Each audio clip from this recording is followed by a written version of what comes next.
I'm Russ Derringer, founder of Stratably, a company that does research for brand manufacturers doing business with Amazon and its rivals. And this is Stratably Discussions, a new series where I talk with practitioners and experts about all things digital commerce.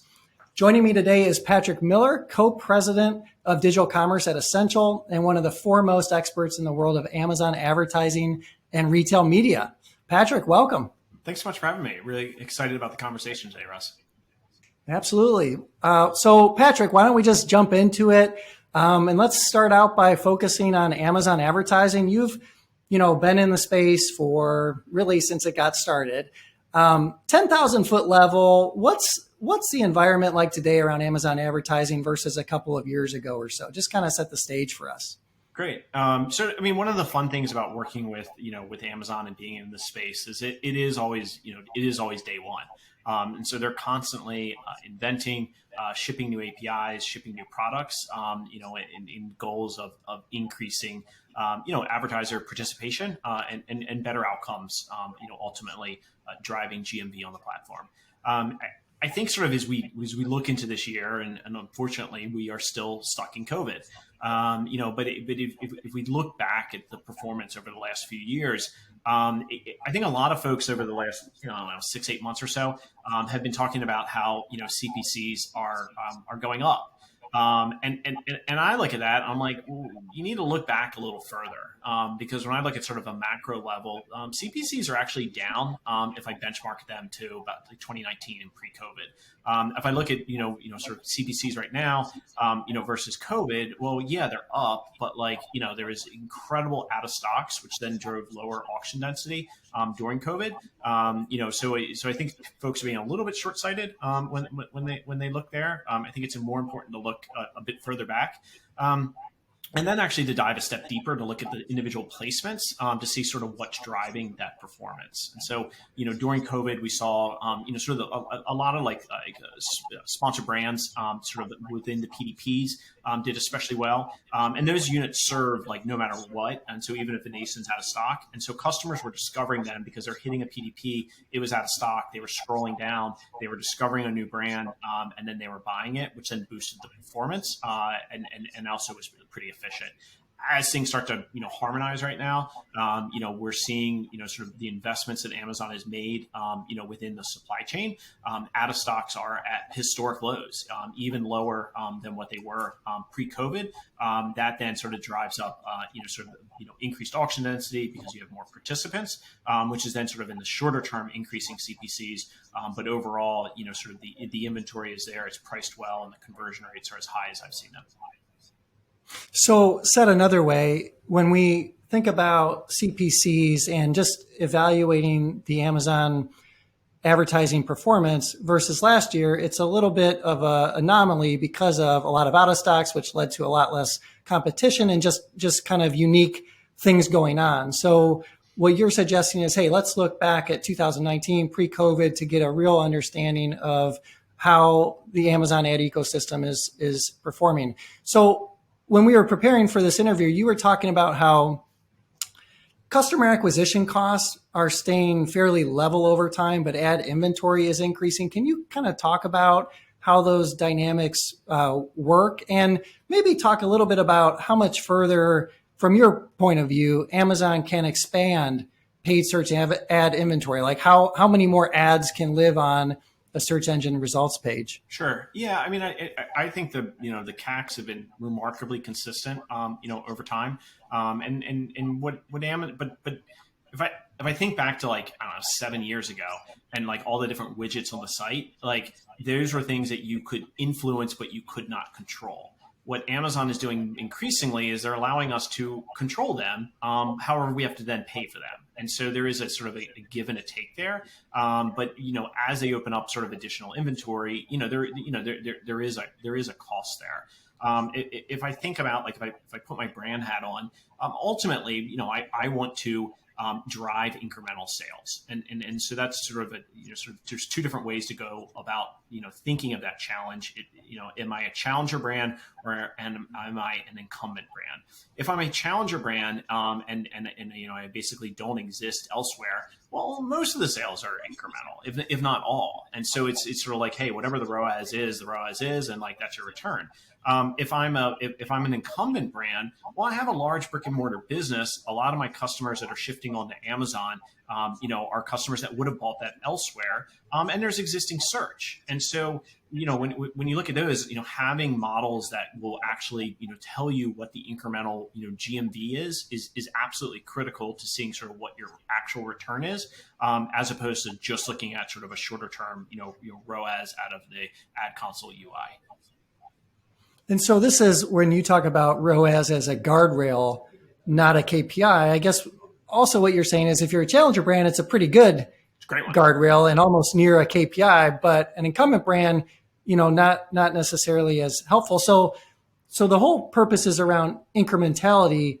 Do incumbent brands understand that concept, or is it hard to measure? Like, what prevents brands from really sort of looking at incremental sales in a closer way than how they think about using ROAS? So incrementality isn't technically a word, unless you're in the CPG industry.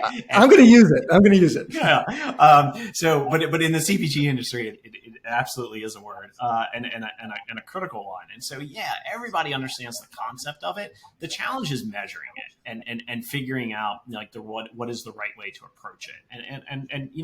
And so again, putting challenger brands aside for a second, if I'm thinking about incumbent brands. I sometimes, like when we start working with a brand, brand will come to us and they'll say, hey, we want you to, increase our ROAS, by 20% or something like that.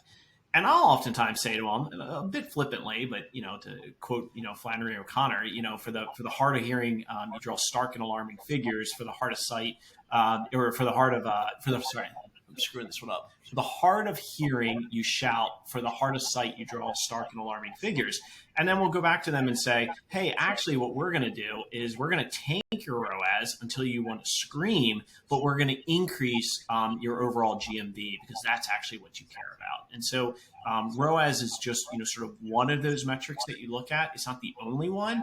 Ultimately, what we want to do is we want to increase the incremental sales, and do it in a way that is profitable for both Amazon and for the brand. And so is that in your business a proprietary way of measuring that? And therefore, that's like sort of an advantage that you can go to market with? What I'm trying to understand is like how unique of a take is that in terms of actually helping brands understand that incrementality? I don't know what others. I mean, we a data science team that has built out a series of models that will be able to tell us, as well as looking at things like sales correlation. So, hey, if and that's one like a random forest model that then goes in and says, hey, this is what would have happened organically. Here's the things that you changed. Was it's increasing your spend, changing your content, et cetera, and then gives you a confidence interval and says, hey, this is what was attributed to the sale. So to me, those two go hand in hand. Of looking at like, hey, what was incremental, but then what was actually corollary and ideally causal. Yep. Okay. Talk a little bit about Amazon Marketing Cloud. Like, what is it? How does this fit into measurement? Are you excited about it? It's great. Okay. So think of like everybody calls it a clean room, but and really what they're doing is.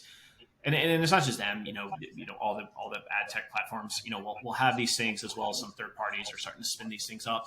But it's allowing marketers to do two things. It's one, query on sort of a log level, aggregate it, and then be able to sort of allow a user to look at that at a in a privacy first way. So sort of every column of information has different sort of privacy settings as far as how granular you can query on it.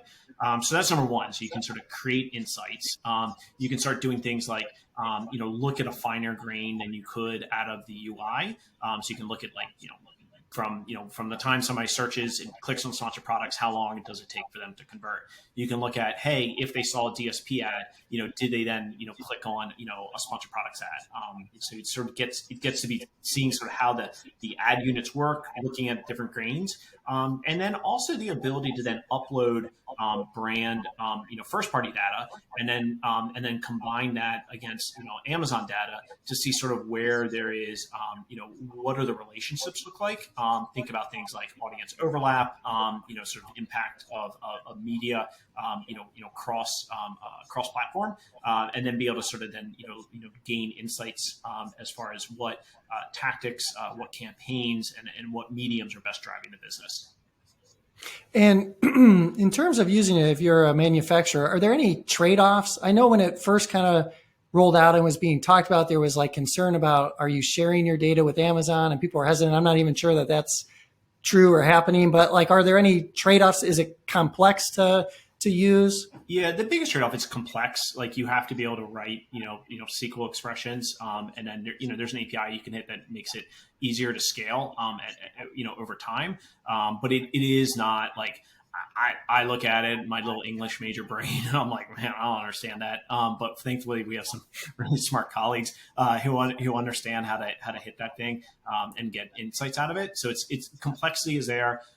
That's by far the biggest one. I know Amazon's working on that and lowering that bar, so one day I'll understand how to do something with it. But the insights you can get out of it are just amazing, and it's a phenomenal tool to help understand what's happening on the platform.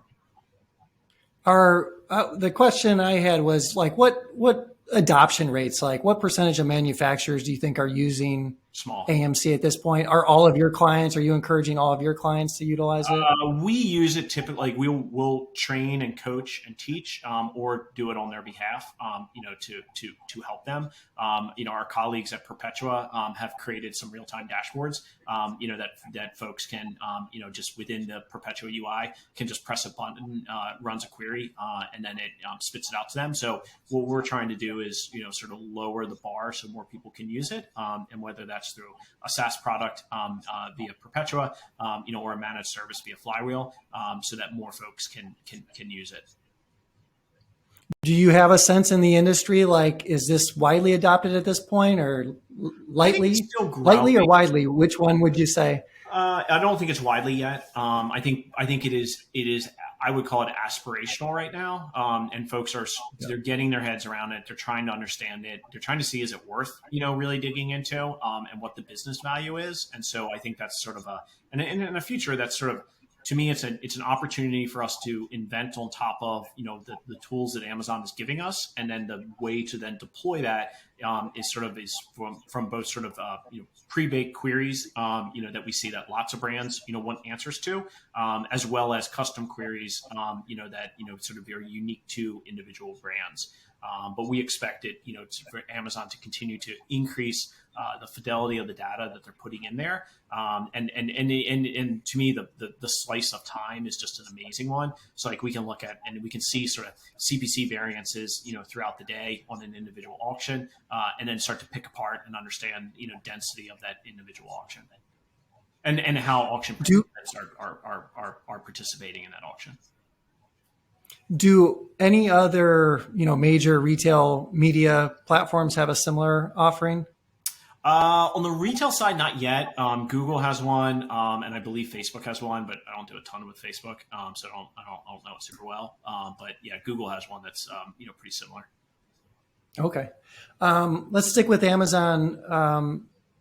Attempting to drive discovery more. Can you talk about what they're doing there, why they're doing it, and in what ways? Sure.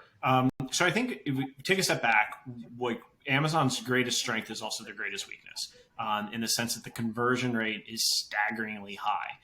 Time on site is staggeringly low. gets back to sort of, core Amazon principle of decreasing friction. So I can get onto the site, I can search, I can click, I can buy, I can bounce in under a couple of minutes. And so because of that, because time on site is so low, discoverability is hard because people don't like, they're not spending as much time, browsing around Amazon. It's, it's spear phishing environment, search, click, buy, bounce. And so because I'm going in and out as a customer so quickly, I'm not meandering around. If I think about sort of why does Facebook's work so well? Well, because their time on site is so high. People are spending all this time on Instagram, they're spending all this time on Facebook, and then as they spend time on their sites, Facebook is able to then serve up ads over and over again, which drive discoverability. And so if I pivot back to Amazon for a second. In some ways, Amazon has to be sort of antithetical to how they've run the business in the past, and they actually have to increase opportunities for customers to opt into friction. And what I mean by that is creating sort of interruption points that are actually a positive CX. So I think a good example of that is if you search for a term, historically for the past decade, top three terms, top three ASINs are going to comprise, depends on the query, but somewhere between 55 and 65% of clicks. So most people find what they're looking for in the top couple of ASINs. But if you look at the SERP page now, you see increasingly, videos, in mid-feed. You see editorial recommendations mid-feed. And both of those things, they take more time. And so, and a customer who's scrolling down midway through the search results page, they're not finding what they're looking for in those top couple of ASINs. And so Amazon is then introducing additional content that slows the customer down, allows them to discover products they otherwise would not have found. They're doing this both from an organic perspective as well as a paid. As well as looking at things like brand stores. If you go to an individual ASIN PDP, there's the sold by name up at the top that used to sort of link you back to a query on that brand. It now for brands, they can then set up a brand store. And within the store, they're absolutely transactional. You can buy stuff, but they're also giving us opportunities, to tell stories, to load in videos, to create additional pages, and then sort of laddering off of that with the idea of post. And so, conveniently in the same DIMS as an Instagram image, you can then start to tell stories about your brand, post that, and then that then serves midway down on PDPs and driving you back to your brand store. So all of these sort of together, you start seeing sort of richer content, more discoverability, ability to browse and navigate and go beyond just search and discover, new brands, new products that you might not have been in the market for when you showed up to the site and started searching. And so brand stores, editorial recommendations, there's also posts. What about, would you characterize live streaming as fitting into this kind of broader trend of Amazon trying to drive discovery? And what's your take on live streaming? Sure. On the Amazon platform? Yeah. So day one on live streaming, and when I, collaborate, with my colleagues in China, that are working on, whether it's, Ali, Tmall, or, Pinduoduo, et cetera. What they see over there is 20-ish%, of GMV is coming through social, and live streaming is a huge part of that. And so, it is entertainment, and it is transactional entertainment. And so, what we're seeing sort of in the States is, you have Instagram and TikTok getting into commerce, and you have Amazon getting into social. And so, and live streaming, is a part of that. It's also sort of, to me, it's also indicative of the creator economy and empowering creators, to pair up, with brands, to create value. And so, as we have, sort of the ability for, creators to steer traffic, and whether that's their owned and operated sites, whether that's leveraging social, or whether that's leveraging something like live streaming, they're better able to sort of monetize, what they're building on a day-to-day basis to drive GMV. And so, sort of seeing that sort of both, certainly in China and increasingly in the States via live streaming. And you think about the different ways in which a brand can spend their money, and certainly getting everything right from an organic perspective is important with content. Then you're going to do paid search. Then you're probably going to do programmatic activities. And, live streaming is not at the top, in other words, but I've always thought like if you're a big brand and you've got money and you've got big programs with Amazon, it might be worth testing. It's probably like how I've thought about it. Would you agree with that? And it's like Amazon operates in an MVP first environment where they just want to ship products, and so there is and because of that, they're fun to work with, like because they're always spitting out new stuff. And so the brands that do well are the curious ones that want to lean into these new opportunities, understand them, and then when there is a first mover advantage, just drive it. And so, every day when Amazon, it's like every day, like yesterday, I ordered some box fire starters for fireplace. It shows up in a custom box, and I'm like, what the hell is this thing? And I'm like, and it's got like a little URL. I'm pulling it up, and I'm like, this is awesome. Like I look at the thing, and I'm like, it just like eliminated the error. And so it's like I don't know if that's a program we can participate in, but like that's fun. And I feel the same way about live streaming, what they're doing with OTT and video in general. It's all day one. They're all shipping new products, and like how do you go figure out how it works, and then drive your business. Yeah. Okay. Let's get outside of Amazon a little bit. Talk more about just retail media broadly. Big picture. Big incumbent brands, they have distribution across all the major retailers that now all have, search and media options at the same time that these privacy initiatives are making these retail media platforms more valuable. How do you sort of like advise clients to think about allocation across these sites from an ad spend perspective? Amazon's sort of leading the way, probably the biggest digital account for most of these brands, although not necessarily 100% true, but how do you kind of advise them to think about these other platforms? Should they be spreading their money across all of them? Are there, sort of frameworks to utilize to say, hey, let's kind of overweight, XYZ retailer? How do you think about that with your clients? It depends on bucket of funding. Is it trade or is it brand? And then I would then think about sort of what is the growth of the platform, what is the profitability and the cost to serve of the platform, to create a construct that is sort of fair and justifiable across the various retailers. As I sort of double click into each of those retailers, it is sort of what is the what is the optionality, and then what is then the sort of second order effect of the investment, i.e. if I invest, what does it do to my GMV tomorrow, but then also what does it do to my GMV a year from now? The beautiful thing about Amazon is you put a penny in today, you get a nickel out tomorrow, but then that nickel then the compounding interest of the half life of an ASIN accrues over the years to come, and so you're investing in an annuity.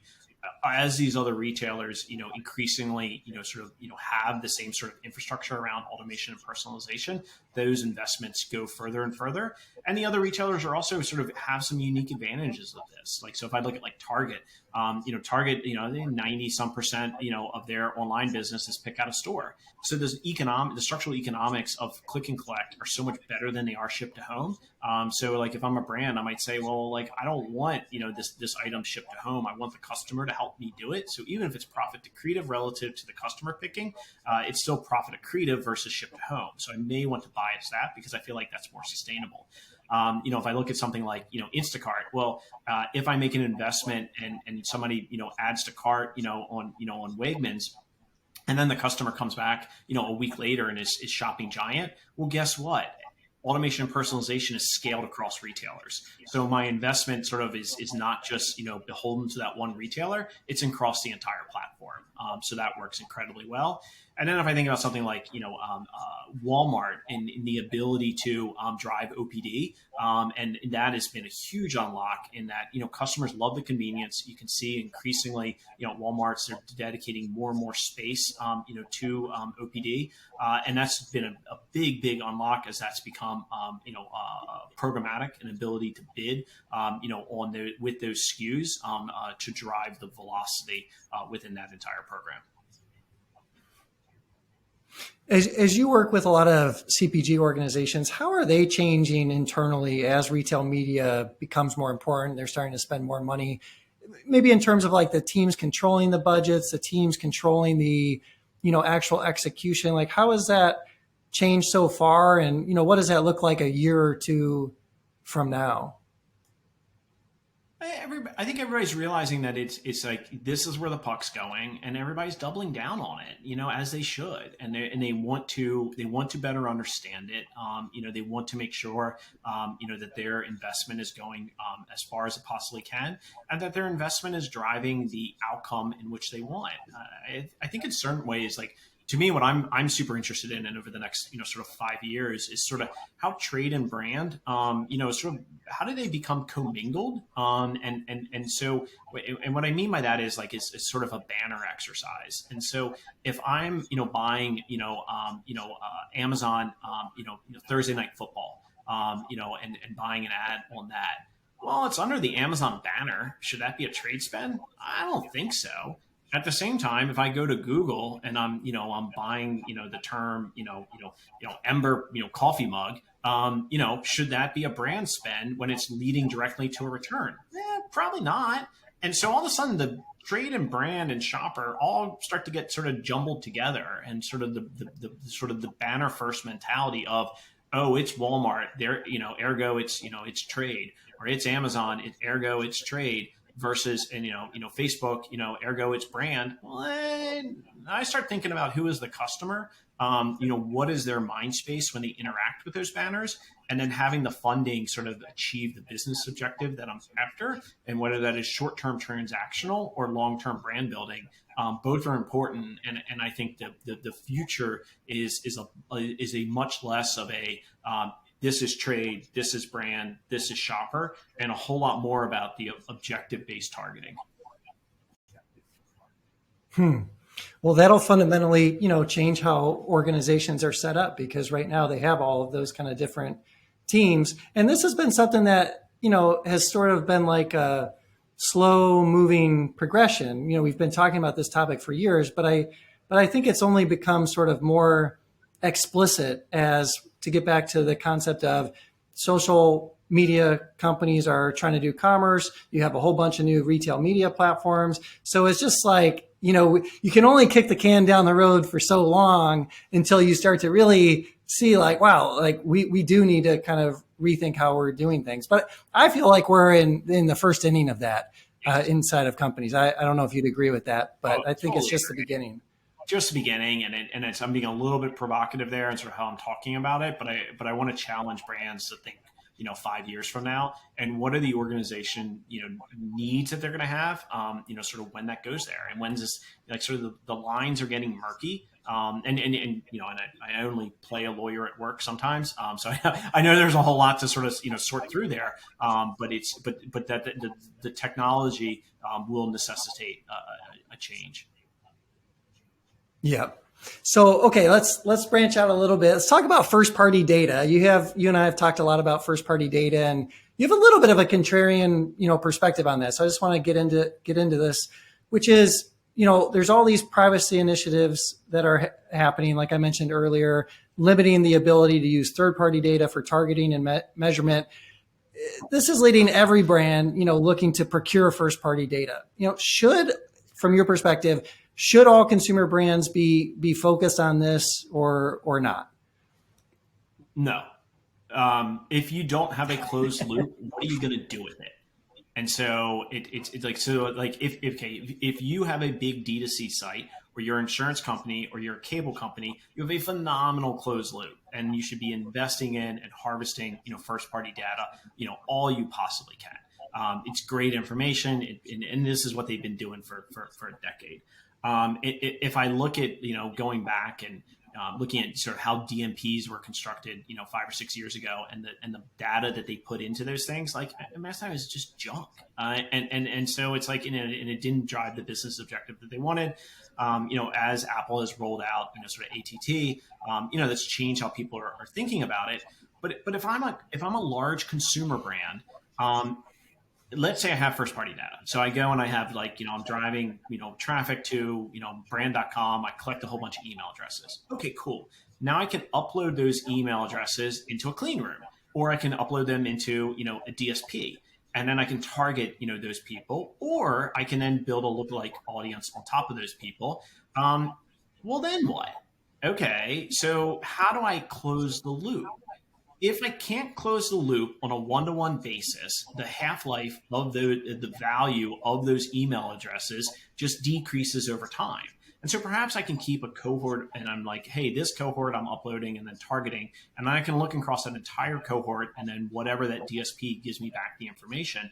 And that's fine. So I know what my reach, I know what my frequency is, on those people, but I don't know what they actually did. I can look at an aggregate and see that they were exposed to an ad, but I can't tie it back to a closed loop. And so if I'm a larger brand who has not sold directly to customers outside of, sort of small D2Cs, that they might have internally, I'm much better served partnering, with retailers who have the closed loop and modeling on top of their data. The scale is so much bigger. You can influence the business, in a much better way because you have that closed loop. So it's sort of like, I don't know, so you go to Ad Exchanger and you read the articles and like half the time it's just like a navel gazing exercise there. Like, how do you actually drive the business? And then just because it's like you can do the sort of mental math of how this thing could work. If you don't have the closed loop, I don't know what you're going to do with it. So related, but different. CPGs that historically only did wholesale. Yeah. How important should a D2C effort be for them? If it's the same SKUs that you have elsewhere, like, it's not going to work. Like, there's no reason as a customer to go to the D2C. So, to me, it's like it's a great place. D2C is like, if I'm a large consumer brand, phenomenal place for like, pulling in your super fans. So like you have a flavor or scent, that you're discontinuing. Great. Like, you can throw it on your D2C, your super fans may come there. You can build a relationship there. Again, you can leverage first party data. Is it enough to move the needle? Yeah, probably not, but you can get some interesting insights. I do see with, D2C is working well for product development. You can start to, experiment with them. But the idea that this is going to be a material impact to your overall, GMV, I just don't think it's true. And actually the inverse is true. And so if I look back, 5 or 6 years ago, they called themselves D2Cs. They don't call themselves D2Cs anymore. Why? They call themselves digitally natives, digitally native brands, because they're getting distribution. Look at Harry's, look at Dollar Shave Club. They have distribution at Walmart, Amazon, and Target. Why did they do that? Because they hit a glass ceiling when it came to their D2C businesses and their CACs were too high. And so at a certain point, like, you just like, it's a sufficiency curve. You can only fit, so many pounds of potatoes into, into the sack, and then you got to go somewhere else. There's a reason that customers shop at retail. They like retail. And there's only so big that you can get within D2C, which is why the entire industry calls themselves digitally native now, not D2C. Yep. Well, I know there's a lot of attention around it and a lot of effort and a lot of people that think they should be doing something there. So it's just an interesting perspective because I think it's a little bit contrarian. Yeah, it's also conversion rate. Like, I can look at a brand on Amazon. The average Shopify conversion rate's 2-ish%. Amazon is going to be, depends on the category, but it's anywhere between 10 and 40%. So that means if my CPCs are the exact same, my CACs are going to be between 5 and 10 times higher on my D2C versus my, Amazon or Walmart or Instacart, because all the conversion rates are going to be really similar. So, okay, maybe it is best to do my D2C, but is the value of the data worth the variance in the CAC? I don't think so. But especially when it's only a rounding error with the overall business. Right. Yeah. If you have the perspective that the data is not as valuable as what some might say, then you would say that difference doesn't make up for it. So, the data is available, it's just subscale.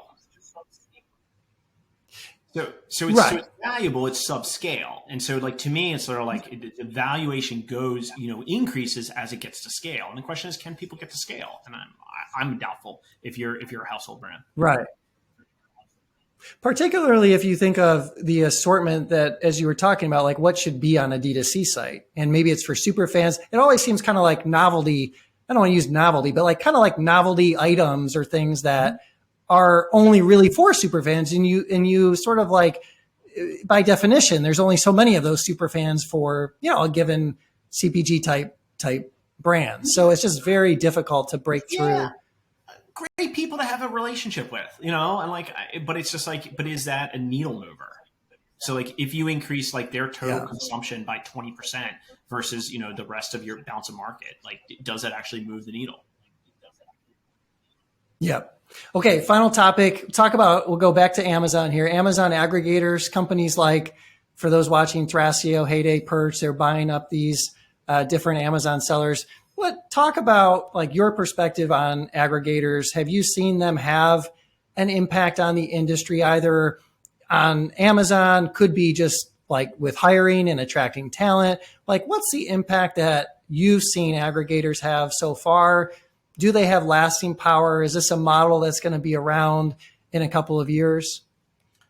Yeah, so I mean, I think the big ones that raise a ton of money they're going to be around, but they're going to look differently. And so to me, I actually sort of take the question a slightly different way. It's like, what are they buying? And once they buy it, what happens? And so if they are buying, a silicone spatula company from the Midwest, and then they're, and it's got some proprietary whatever, well, where is that silicone spatula coming from? Well, it's probably coming from China. And do they own that factory, or do they have an exclusive with that factory? Probably not. So then what happens when that factory decides to create their own brand, is holding on to IP, and then launches that brand, on Amazon?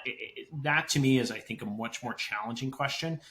If I were them, I would be focused on sort of acquiring vertically integrated companies, acquiring companies that are manufacturing in the States, so that they can own the supply chain, and going after sort of the more complex supply chains. I'd go after non-sort, anything that's hard to do, that's hard to DI. I'd absolutely go after. I think the challenge that they're running into is that, one, deal sourcing has gotten harder and harder.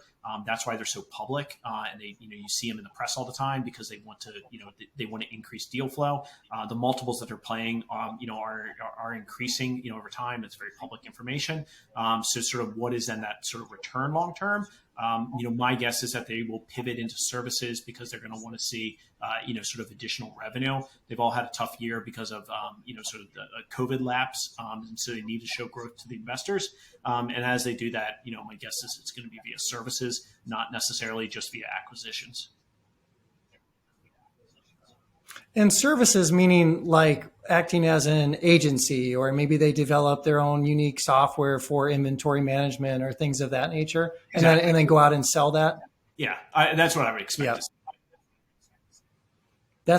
That'll be a difficult pivot, to make for them, but nonetheless, I hear what you're saying. I guess they would probably push back and say, well, like, we're aware of situations that, like, when we buy a brand, if we're exposed to how you describe, like, Chinese manufacturer turn around, and we're, paying accordingly.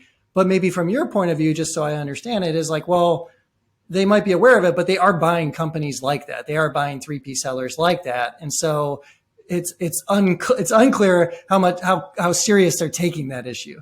Yeah, and I would argue that they're, for the most part, there's some exceptions here, but they're not acquiring brands. They're acquiring widget makers. And so, going in, and it's like the garden spade category. Russ, name your favorite garden spade company. What's your favorite garden spade? Yeah, I don't want to. Yeah, you don't know. And that's like, if you go and you search on Amazon and you look at garden spades, like, they all look the same. I don't know what the difference is. And so, like, is that actually a brand? It has EBITDA of the people that are selling it, but is that a brand? And so, and what is, from an existential perspective, what is a brand, and then how do you then value them? A collection of ASINs, as much as I love those little ASINs running around the internet, are not necessarily a brand. And so if these folks are acquiring collections of ASINs, how do they create value long term? And there's sort of the efficiency, there's supply chain.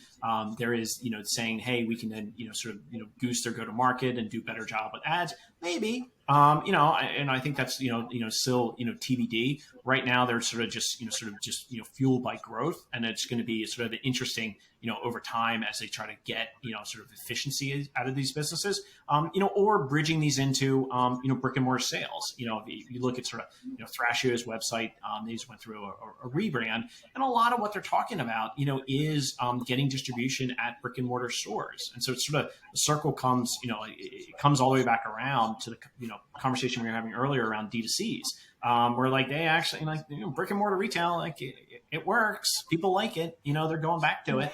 And I think the smart aggregators, are looking at brick and mortar and opening up those points of distribution, for these brands. Yeah. Well, hey, Patrick, we covered a lot of ground. Really enjoyed it as always. Thanks for your perspective and for hanging out today. Yeah, thanks so much for the opportunity. Great to catch up. Congrats on everything. We love reading the newsletter, every day. And for anybody who's watching this who is not subscribed, it's phenomenal reading, great takes, and appreciate everything that you're doing. Oh, thanks so much, Patrick. Take care. Thank you.